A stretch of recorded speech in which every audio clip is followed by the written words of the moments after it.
Well, I have great news for you. As reported recently by the New York Times, the greatest grudge in the world of professional magic has finally been set aside. What could that be? Could it be professional magicians versus that masked guy who revealed all of their greatest secrets on primetime TV in the 90s? Chris Angel versus David Copperfield for buying Twitter followers? That was one. William Ellsworth Robinson versus Ching Ling Fu. William Ellsworth Robinson versus basic gun maintenance and safety procedures? No, none of that. The 50-year-old grudge that has apparently been set aside is, in fact, skeptics versus Uri Geller. In 1973, the New York Times subheadline reads, Uri Geller claimed to bend metal with his mind on live television. Skeptics couldn't beat him. Now they've joined him. Okay, so I know that I was summarily ejected from Richard P. Dawkins' official skeptic movement some time ago, but surely things have not devolved, so to speak, to the point that the skeptics are now out there openly claiming they can bend cutlery with psychic powers bestowed upon them by extraterrestrials, right? That can't have happened. Luckily, I read on, and no, spoiler alert, if you actually want to read this giant turd of an article, skeptics have not, in fact, joined Uri Geller. Fucking Christ. What this article is actually about is one magician you've never heard of trying to make a buck by publishing a coffee table book where he says he's friends with Uri Geller and suggests that he might be able to bend spoons with his mind, but then he goes on to teach people how to bend spoons with their hands as a magic trick.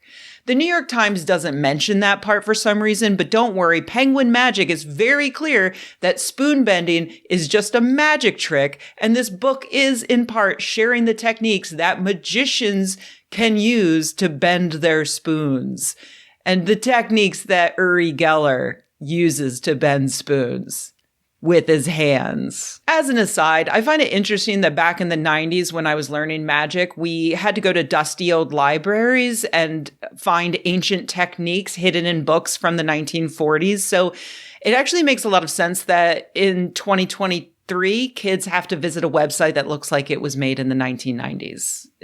They're just keeping it. This is the way magic is. A few decades behind. On that note, this is one of those subjects that is ripe for people today to kind of rewrite history. The people who know the truth are either dead or have a much smaller audience than the New York Times.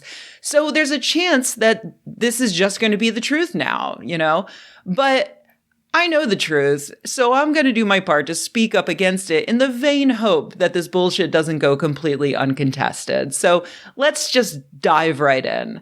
The article starts by describing Geller's shtick, which, if you weren't aware, is bending cutlery and keys, supposedly with his mind. There are a variety of ways you can do this. The easiest is to use your hands when no one is looking and hide that. If you want more information, though, you can just Google it. It's not some great secrets magicians protect with their lives. It's a stupid party trick that children can do. Yes, there are a lot of different variations that magicians might work into their act. That's what's fun about magic. It's somebody does a trick and then somebody else is like, oh, I could do that in a different way. I could make that funnier or more interesting. Uri Geller never did any of that. He just did it. He just bent the cutlery. Done, But I'm sure that there are other better magicians out there who have made it interesting. But Geller was just committed for decades to pretending that he was doing it with psychic powers. For that reason, he was opposed by skeptics and magicians who made it their mission to expose frauds who try to manipulate people into parting with their money. David Siegel, the author of this New York Times piece, writes, Mr. Geller ultimately emerged the victor in this war, and proof of his triumph is now on display in his museum. A coffee table book titled Bend It Like Geller, which was written by the Australian magician Ben Harris and published in May. This is the first obviously inane sentence of the piece, because if having a coffee table book written about you by an obscure Australian qualifies as winning, then I guess Rolf Harris ultimately emerged the victor in the war against teenage girls. Here's my hypothesis about all of this. The only reason this article even exists is because Ben Harris, a magician you've never heard of, wrote a coffee table book about Uri Geller and sent out a press release that managed to sucker in one writer at the New York Times who happens to be wildly in love with Uri Geller. Seriously, before I read this piece, it had never occurred to me that Uri Geller is attractive, but here is how he is described throughout the piece. A handsome 26-year-old dressed casually, a lean and tireless 76-year-old with charm and a seemingly bottomless amount of chutzpah. This hunky guy with the paranormal act, a daredevil who doesn't need a motorcycle to risk his life, referring to Uri Geller bending a spoon on television. You get the idea. He's in love with him, okay? I don't know if it's mutual. There's much less description physically about Ben Harris, who represents the skeptics who have joined Uri Geller. He used to hate him, but now he doesn't. Wow. Who cares? Siegel actually does get around to Geller's actual most famous critic, James Randi, but he actually skips mentioning Randi's name the first time he impacts this story. So Siegel writes, in 1973, he, Uri Geller, was a guest on The Tonight Show, and for 20 intensely awkward minutes, Mr. Geller didn't even try to bend the objects laid out in front of him. The vibe was wrong, he explained. Astonishingly, viewers seemed to regard the failure as a sign of authenticity.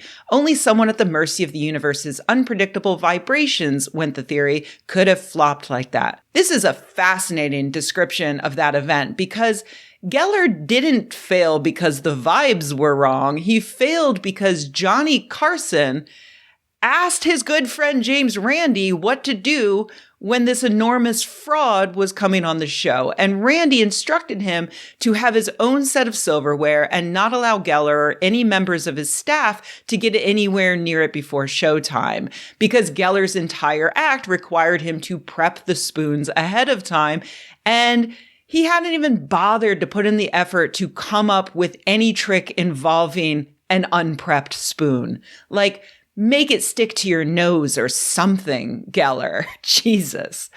But Siegel couldn't mention any of that because it would disrupt this false balance of maybe it's just a silly party trick, but maybe it's really supernatural powers. And isn't it actually great that we all believe in a little magic in our lives? It takes a few more pages for Siegel to actually mention Randi's name, which he does with this bizarre sentence. James Randi, a Canadian magician and escape artist, known professionally as the Amazing Randi, went much further. A relative unknown at the time, Mr. Randi, who eventually won a MacArthur Fellowship as a professional skeptic, was the loudest anti-Geller voice in the world. So Ben Harris is described as one of Geller's most avid debunkers, but Randi is introduced as a relative unknown by the time he wrote his book, The Truth About Uri Geller, which was originally titled The Magic of Uri Geller and published in 1975. By 1975, James Randi had appeared on the Today Show to be sealed in a coffin underwater for 104 minutes to beat a record originally set by Houdini. He was a regular on the children's TV show Wonderama for 8 years. He appeared as himself on I've Got a Secret, and he had toured with Alice Cooper as an onstage executioner, which is badass, by the way. But sure, relatively unknown. Why not?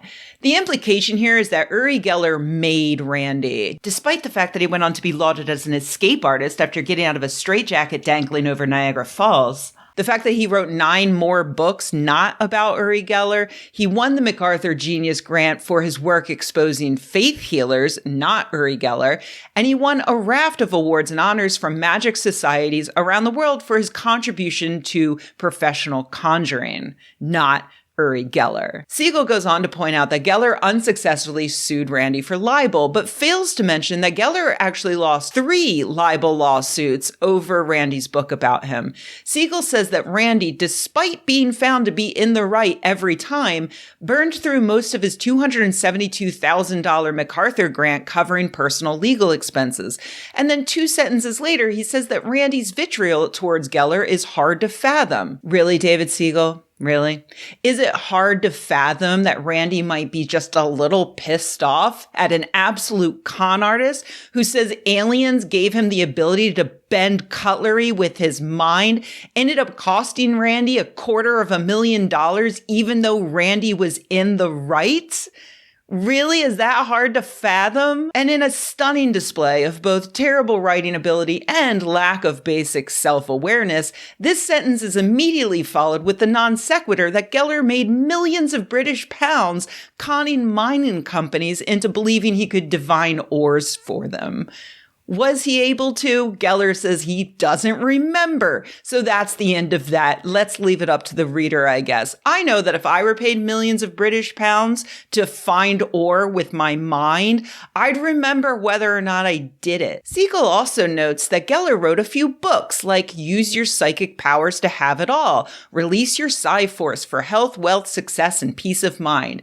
But he fails to mention that Geller claimed in that book that mind over matter could cure cancer. But again, he couldn't mention that, could he? The pitch here is simple. A bunch of grumpy old magicians made a big fuss about sexy little Uri Geller, and it was just because he claimed his party trick was real psychic powers, and now they're either dead or his friends. And isn't that great? Because really, even if he didn't have psychic powers, what's the harm in helping people believe that there's a little magic in the world?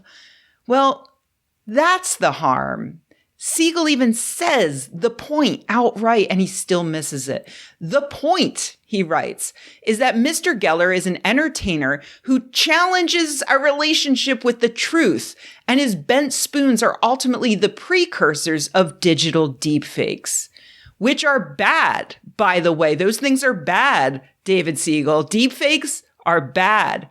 You ran headfirst into the brick wall that was the point, and you just didn't even notice, because later you write that Geller is the author of a benign charade, and now that fakery is routinely weaponized online, Mr. Geller's claims to superpowers seem almost innocent. Yes, that is the point. That is precisely what Randi and Ray Hyman and Paul Kurtz and Carl Sagan and many others argued back in 1975. While magic tricks presented as feats of skill and sleight of hand can inspire wonder and happiness, tricking people into believing you have superhuman powers is going to lead down a dark path on both an individual and societal level. It gives the person purporting to have those powers very real power over the people who believe them, allowing them to say or do anything for money or control. They can tell their followers to send them their paychecks or have sex with them or try to cure their cancer with mind over matter. And when we as a society decide that it doesn't matter whether or not a person is lying to us or not, when we don't critically evaluate someone's true self or their motivations, when we accept what we're told at face value, we allow lying fascists like Donald Trump to come to power. We allow neo-Nazis and anti-vaccine groups to spread misinformation and radicalize people. Bending spoons would have just been a cute party trick, but it became something much worse, much more insidious, when Geller lied and said he was doing it with his mind, that it was proof that he had psychic powers, that it meant he could solve crimes, which he did try to do, and that he could give health advice to his fans. There's a direct line between Uri Geller and our current infection of snake oil salesmen and frauds, and fuck David Siegel and the New York Times for whitewashing him. Also, fuck them for making me stop and consider whether or not Uri Geller is sexy. How am I going to mind over matter that thought out of my brain? I can I? You're lucky I'm not a pathetic, litigious bully like Uri Geller, or else I'd soothe the ever-loving shit out of all of you for pain and suffering.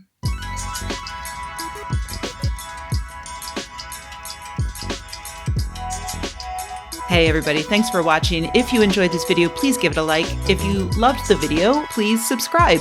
And if you think the world could use more videos like this and you happen to have a few bucks laying around, head to patreon.com/Rebecca and join an awesome community of nerds like the people whose names you see on the screen right now. Thanks.